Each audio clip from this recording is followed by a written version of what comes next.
በሰላም እንድትገባ የረዳን እሱ ሰማይና ምድር የፈጠረ እግዚአብሔር ስለሆነ ተመስገን ብላችሁ ሁላችሁም አመስግኑ እግዚአብሔርን።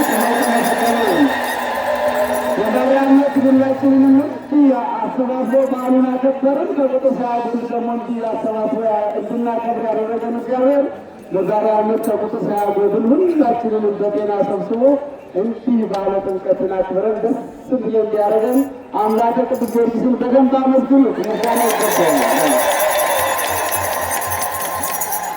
ምን ይሳነዋል? እግዚአብሔር በሰላም ወጥተን በሰላም ነው ታቦታችንን ይዘን ደስ ብሎን በረከት አግኝተን መጥተናል። በስላሴ ስም ይሁን አንድ ጊዜ አመስግኑት እግዚአብሔርን።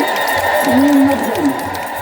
እንግዲህ ያው ብዙዎችን ትናንትም ዛሬም አድካሚ ስለሆነ አሁን ትምህርት በመስጠት አናደግማችሁም። ታውቁታላችሁ፣ ታሪኩን ተምራችሁታል። ሰሞኑ ደግሞ አስተርእዮ ነገረ ጥምቀቱ መገለጡ በሙሉ ትምህርት ይሰጣል በየቤተ ክርስቲያኑና እንማራለን። ነገር ግን ተምረንም ስላወቅን ነው እንጂ በሰላም ስርዓት ይዘን ሁላችንም እንዲህ የመሰለ በዓል ያከበርነውና ይህንን ባህላችንን ይህንን ስርዓታችንን እግዚአብሔር ሁላችንንም እንዲያስጠብቀን ሀገራችንን ሰላም እንዲያደርግልን ፈቃዱ ይሆንልን። ሁላችንንም አምላከ ቅዱስ ጊዮርጊስ ይባርከን። በይበልጥ ደግሞ ይህንን በዓል ስናከብር ለበዓሉ ድምቀት የሆኑት ሊቃውንተ ቤተ ክርስቲያንን ከቤተ መቅደሱ ያሳጣል።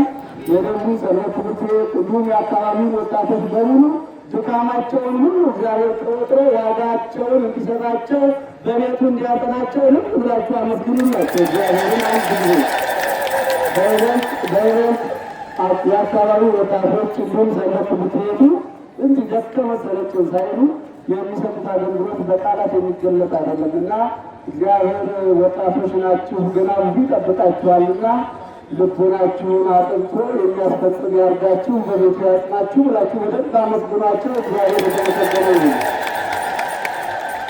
ምንም እንኳን ጠባቂያችን እግዚአብሔር እንዲሆን በእውነት በዓል በሰላም እንዲከበር የመንግስት አካላት ከላይ እስከታች የጸጥታ ክፍሎችን ከላይ እስከታች በሙሉ መዘርዘር ያንንም ሁሉም ከልብ ቀን ከሌሊት እንቅልፋቸውን አጥተው የሰሩትና ጤናችሁን እድሜያችሁን ያድልልን፣ ቤተሰቦቻችሁን ይጠብቅልን፣ እግዚአብሔር ይባርካችሁ ብላችሁ በምስጋና በደንብ አድርጋችሁ አመስግኑልን።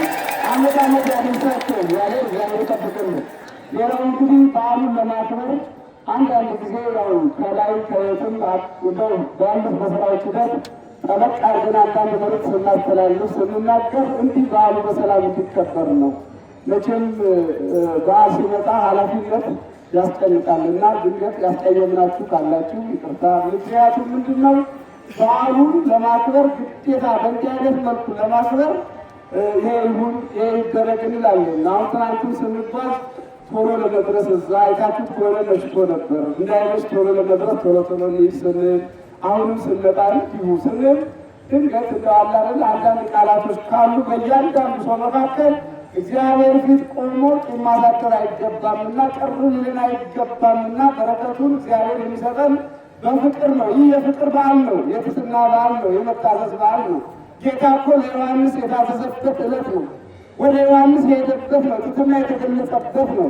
ስለዚህ ይህንን አውቀን እኛ ትህትና፣ ፍቅር፣ ሰላም ሁላችንም እንዲኖረን ትንሹ ነገር እንዳያስቆጣን መቻቻል እንዲኖረን ያስፈልጋል። በዓሉን ስናከብር ምስጢሩ ሊገባን ይገባል። ከሰማየ ሰማያት ፍቅር አገብሮት የመጣው አምላክ ምንም አይደለም ወደዚህ ያመጣው። ወደ ዮርዳኖስ የወሰደው ፍቅር ነው፣ ትህትና ነው። አምላክ ሲሆን ዮሐንስም ና ማለት ይችላል።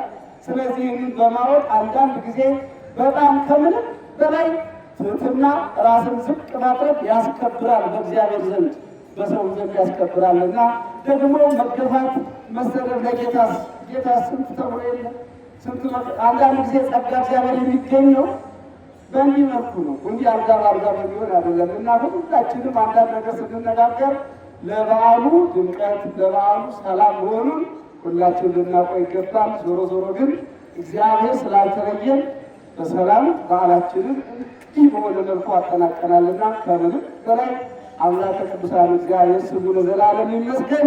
እልም ብላችሁ የመጨረሻ ምስጋና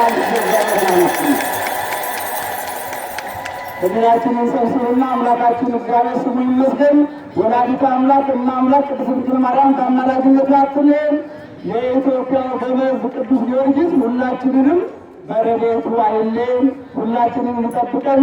ጥር 18 ቅድም እዛ ተናግሬያለሁ። ጥር 18 ቀን ታቦተ ሕጉን አውጥተን ወደዛ አዳራሽ አስገብተን ስራ ጀምረናል።